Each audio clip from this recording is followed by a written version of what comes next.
بسم اللہ الرحمن الرحیم۔ السلام علیکم ورحمۃ اللہ وبرکاتہ۔ شہ نشین بتشریف فرما صدر all India Muslim personal law board حضرت مولانا خالد سیف اللہ رحمانی صاحب، وہ تمام ملی تنظیموں کے ذمہ داران، معزز حاضرین اکرام، میں سب سے پہلے مذمت کرتا ہوں، کنڈیم کرتا ہوں مرکزی حکومت اور وزیر اعظم کے اس فیصلے کے کہ آج انہوں نے ہم کو احتجاج کرنے کا بھی موقع نہیں دیا اور صرف 100 لوگ کے ساتھ یہ کہا کہ پرمیشن دیا گیا کہ ہم یہاں پر احتجاج کریں۔ یہ ان کی ہٹلر شاہی ہے، یہ ان کا ڈکٹیٹورل ایٹیٹیوڈ یا ان کی ایک مانسکتا کو دکھاتا ہے۔ اگر کوئی پردھان منتری کی تعریف میں کوئی جلسہ کرنا چاہتا تو بی جے پی 10,000 لوگوں کا پرمیشن دیتی۔ دوسری بات یہ ہے کہ ہم کو بڑی مایوسی ہوئی اور جو سپریم کورٹ میں جو انٹرم آرڈر آیا وہ یقیناً وقف کی جائیدادوں کو بچا نہیں پائے گا، کیونکہ آپ جانتے ہیں کہ جو انٹرم آرڈر ہے وہ صرف سیکشن 3C جو کلیکٹر کو اجازت تھی اس کے اوپر کسی حد تک روک تھام لگائی گئی۔ 5 سال کا جو لزوم ہے کہ اس کو مسلمان ثابت ہونا، کورٹ نے کہا کہ رول بنائے جائیں، تو وہ ایک کنڈیشنل سٹے ہے۔ ایسا رول بنایا جائے گا کہ کوئی مسلمان جو ہے اپنی جائیداد کو وقف بھی نہیں کر پائے گا، اور سوال یہ اٹھے گا کہ کیا آپ مسلمان ہے یا نہیں۔ دوسری بات یہ ہے کہ ہم لوگ خوش نہ ہوں کہ سیکشن 3C پر روک لگ گئی۔ ایک ڈیزگنیٹڈ آفیسر ہوگا جو تحقیقات کرے گا، اور دلی میں 123 پراپرٹیز ہیں جس کا DDA کہتا ہے کہ ان کی جائیداد ہے، جس میں ایک مسجد کے امام محب اللہ ندوی صاحب ہیں۔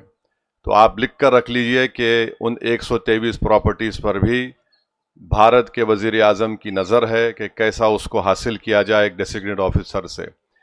تیسری بات یہ ہے کہ آثار قدیمہ ASI کے تحت آپ سچر کمیٹی اٹھا کر پڑھیے، 170 پراپرٹیز سچر کمیٹی نے لکھا اپنی رپورٹ میں جو وقف کی ہیں، آثار قدیمہ کے ماتحت ہیں، ان کا قبضہ ہے، یہ انکروچر لکھا ہوا ہے ورڈ۔ اب سپریم کورٹ نے اس پر سٹے نہیں دیا تو اس کا ہوگا یہ کہ جہاں یہ جائیداد وقف تھی اب یہ وقف نہیں رہے گی۔ ASI اس کو کنٹرول کرے گا، اور اس کا اثر آپ دیکھیں گے سنبھل کی مسجد کے کیس پر پڑنے والا ہے، اور جو موجودہ درگاہیں، خانقاہیں، مساجد پروٹیکٹڈ مونیومنٹ ہے ASI میں، ہو سکتا ہے کہ شرارت کرے وہاں پر کہ آپ صرف جمعے کی نماز پڑھیے یا عرس مت کریے، عمارت فلاں ہے، ایسی ہے۔ لیمیٹیشن ایکٹ تلنگانہ، آندھرا، تمل ناڈو میں ہندو انڈومنٹ بورڈ کے اوپر لیمیٹیشن قانون نافذ نہیں ہوتا ہے، اس پر بھی سپریم کورٹ نے سٹے نہیں دیا۔ تو یعنی جہاں جہاں وقف کی پراپرٹیز پر اللیگل انکروچمنٹ ہے، قابض لوگ ہیں، وہ مالک بن جائیں گے۔ اور تیسری بات یہ ہے کہ شیڈول ٹرائب ایریا میں وقف اگر آپ کی بھی پراپرٹی ہوگی تو آپ وقف نہیں کر سکتے۔ یہ بتائیے کیسا ہوگا یہ؟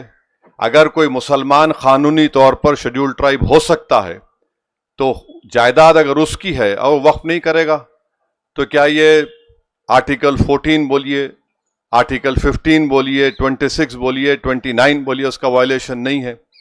وقف الاولاد کے بارے میں ہم بات نہیں کر رہے ہیں۔ اگر کوئی وقف الاولاد کرنا چاہتا ہے تو بھارت کے وزیر اعظم کو مسلم بیٹیوں سے اتنی محبت ہے کہ ان میں اتنی ہمت نہیں ہے کہ بلقیس بانو کو بلا کر مل سکے، مورو کہہ دیے کہ آپ اپنی جائیداد کو بچیوں کا حق مار کر وقف نہیں کر سکتے۔ دوسرے دھرم میں آپ اپنی پوری جائیداد کو اپنے بھگوان یا اپنی آستھا کی بنیاد پر دے سکتے ہیں، مگر یہاں پر یہ قانون بنا دیا گیا۔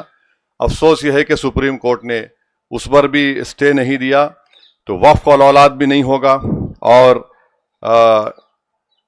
وقف ایویکیو پراپرٹیز ہیں جو ویسٹرن یو پی میں، چندی گڑھ میں، پنجاب ہریانہ زیادہ ہے، اب اس کا مالک کلیکٹر بن گیا۔ اور یہ مت سمجھیے کہ کلیکٹر سروے کرے گا۔